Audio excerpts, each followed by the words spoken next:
So we have looked at some of the impediments or the barriers, some of the things that can hinder the administration of the sacrament of marriage. And I think that faced with the impediments that are brought before us, there are ways in which the church can handle those impediments, or ways in which the church has proposed for those impediments to be handled. For example, let us take the disparity of court. And that disparity of court will refer to a situation where you have, for instance, a Catholic that wants to get married to a non-baptized person.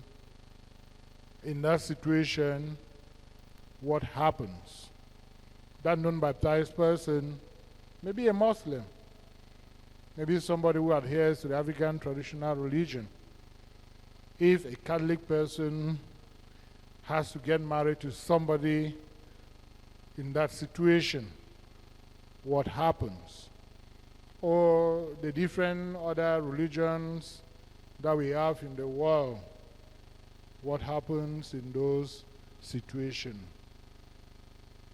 The church, if the parish priest were to get the disparity of court situation between a Catholic Christian and another person who is not a baptized Christian, there is always a possibility for the parish priest to write to the bishop asking for what we call a dispensation.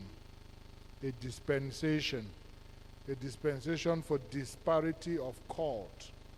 And in that dispensation, of course, if the parishes were to write that dispensation indicating the details of the marriage, the documents of the Catholic party, and also the fact that the person who is not Catholic is not going to interfere as far as the life of the Catholic party's faith is concerned. The children are going to be baptized in the Catholic Church and given Catholic education. All those conditions, if they are to be fulfilled, then the parish priest is going to write. There's a special form that the parish priest is supposed to fill and attach the necessary documents that needs to be attached and sent to the bishop, asking for a dispensation from the disparity of court. And when he writes to the bishop, and the bishop looks at the documents and sees that everything is in order, the bishop has a right to give a dispensation by writing back to the parish priest and authorizing him to go ahead with the marriage. But without that dispensation from the bishop, the parish priest cannot go ahead with the marriage. And then, of course, there is also the situation of mixed marriage between a Catholic and a Christian that goes to another church. If a situation like that comes up, we know that the doctrine of the church says that Catholic man, Catholic woman. Catholic woman, Catholic man. That's the ordinary situation. So these extraordinary situations of a Catholic partner wanting to marry somebody who is a Christian but not of the Catholic faith, that one, you don't need a dispensation from the bishop, but the parish priest needs to write to the bishop to ask for a permission for mixed marriage. A permission for mixed marriage. And in that situation, once the permission before the permission is granted, of course, the parish priest has forms to fill, still specifying issues about the faith of the Catholic party, about the whole aspect of the children being baptized in the Catholic Church, being brought up in the Catholic faith and education and all the rest. So that dispensation can be granted for a case of disparitus coitus and permission for a case of a mixed marriage that is demanded. And of course, all of these are dealing with things that are ecclesiastical rules. And there are also other dispensations that you can have. For instance, the dispensation of holy orders, age, or public propriety. You can also get a dispensation from that. And normally, with holy orders, the whole bishop cannot give you that dispensation. It is only the Holy Father who can dispense the priest who has to lose the clerical state in order to be married. Then, of course, there are some of them that are of divine law, that the church cannot do anything. And those that are of divine law, it means that it is out of the power of the church. For instance, if somebody is impotent, you cannot dispense that person because the person will not be able to carry out the sexual act. So that marriage cannot take place except the person is healed from the impotency. Then the bond of a prior marriage. Marriage is of divine law. Once the sacrament has been celebrated, we read yesterday in the gospel about the whole aspect of marriage, a man and a woman coming together in order to be one. And what God has joined together, and let no person put asunder. We talked yesterday, and most of the fathers preached yesterday about the properties of marriage. The properties of marriage, the Catechism of the Catholic Church, paragraph 1644, talks about two main properties. Unity means that the couples become one, and indissolubility. What has become one can never be dissolved till death do us part. Then, of course, the other ones about blood relationship. Those are things that the church cannot change. They are of divine law. But the diocesan bishop is authority who usually grants dispensations from matrimonial impediments. And his authority to do so is expanded in the situation of danger of death or when a marriage is imminent. In those special circumstances, the priest in those situations can be able to dispense in danger of death when there are certain issues that need to be handled immediately. We are going to talk about the last thing we want to talk to, after talking about impediments today, maybe we say something about marital consent before we begin. It is a teachings of the church that what makes the marriage is a consent. What makes the marriage is a consent. And when is a consent coming in as far as the right is concerned? The consent comes in when the husband says, I do take you, this person, to be my lawful wedded wife in sickness and in health, is this and in that, in this and in that, till death do us part. That time when they are saying it, they are holding their hands. After that, they separate it temporarily, after they hold again. Then the woman does the same. Once they exchange a consent among themselves, the marriage is established. So it is a consent that makes the marriage. And the Catechism of the Catholic Church in paragraph 1626 talks to us about marital consent. If consent is lacking, then there is no marriage. And the consent, which is what is brought out in the Catechism of the Catholic Church, paragraph 1625, the consent has to be done without any constraint, which means that in the first place, you must be free to carry out that consent. You should not be forced. There are some marriages that take place and people express consent because they have been forced by a situation. By a situation.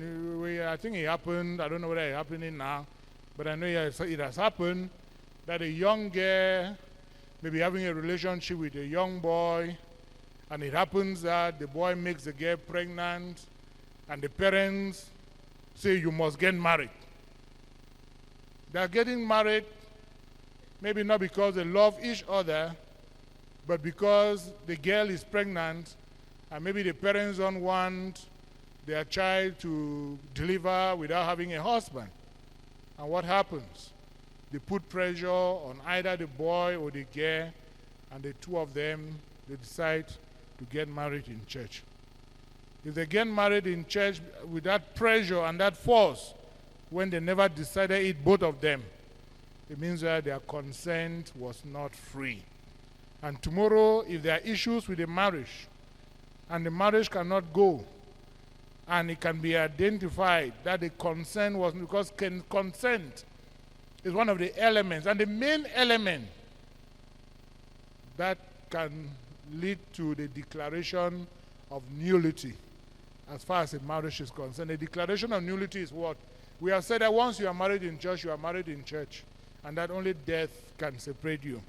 But what we are also saying at the same time is referring to situations that we saw something like marriage, but actually it was not marriage.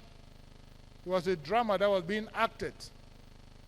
Because somebody, take for instance, the case we're talking about, the pregnancy, it can be one, or deceit.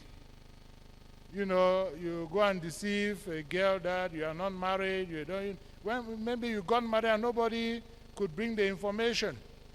All these factors, if tomorrow the church discovers it, you have a right to petition the marriage tribunal. Investigations have to be made, and if the investigations are made and there was no consent, there was force, there was deceit and all the rest, the court can give a declaration of nullity, which means that what we saw that day happening as marriage was not marriage. It was just like a drama that was acted on the altar. And once you have a declaration of nullity, you can go back and get another person and get married with that person in the church. So it is consent that makes the marriage. And matrimonial consent is the act of the will by which a man and a woman mutually give and accept each other in order to establish a partnership for the rest of their lives. The couple must be present together in person or by proxy for this exchange of the marital consent. And the internal consent of their minds is presumed to accord with the words that they speak. So that you cannot be saying one thing with your mouth, but in your heart you are referring to something else. So it is important, therefore, my dear brothers and sisters, for us to note that the sacrament of marriage is very important as far as the life of the church is concerned. And it's also important at the same time that when we are preparing the candidates to get into this sacrament, we should give them proper doctrine, which is what sometimes I am afraid that we are not doing in the church. You see couples come maybe from America, from Dubai, they turn around within 1, 2, 3 days, pressure from parents on the parish priest and all the rest before you discover the marriage is in church. And after that, the man disappears back to Dubai. The woman remains there for 1 year, 2 years, 3 years. Usa Masa, Masa no day. And most of them happen during Christmas. So we have to be careful and we have to be sensitive. Now, the things that can affect matrimonial consent are things like incapacity. Those who do not understand that marriage is those who lack sufficient use of reason, who lack due discretion of judgment about the rights and the duties of marriage, or who are unable to assume the obligations of marriage for psychological reasons, are incapable of contracting marriage. Ignorance, Those who do not understand that marriage is a permanent partnership between a man and a woman, which is ordered towards the procreation of children. Error about a person. Mistaken identity about one's partner renders marriage invalid. But a mistake about some quality of the partner does not, unless that quality was directly and principally intended by the other partner. Then fraud. One who is deliberately and fraudulently deceived about an important marital quality of the partner enters marriage invalidly. Then error about marriage. One who is mistaken about the unity, the indissolubility, or sacramentality of the marriage contracts marriage also invalidly. Then, of course, simulation. If contrary to their spoken words, one or both of the partners positively exclude marriage itself or some essential element, openness to children, the good of the spouses, sacramentality, property of marriage, unity and indissolubility, all of these can also invalidate marriage. Then also, condition of marriage. Marriage based on a condition concerning the past or present is valid or invalid, depending also on the actual fulfillment of the condition. Marriage based on a future condition is invalid. Like when you are exchanging your consent, you say, I call these persons here present to witness that I do take thee to be my future wife. It is present wife, not future. So you use that word future, you are putting it on a condition there which is also not proper. Then out of fear, the form of fear which we have expressed, that some of the marriages are contracted because of fear. If I don't get into marriage at this time, this is going to happen, and all that. And that's why in some nations, if a woman is pregnant, you cannot get married. You must deliver.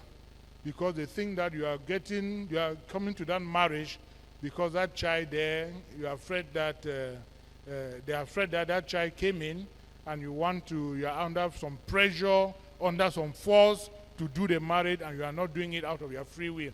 They want you to deliver first, and when you deliver, then see whether you really have the intention to get into marriage.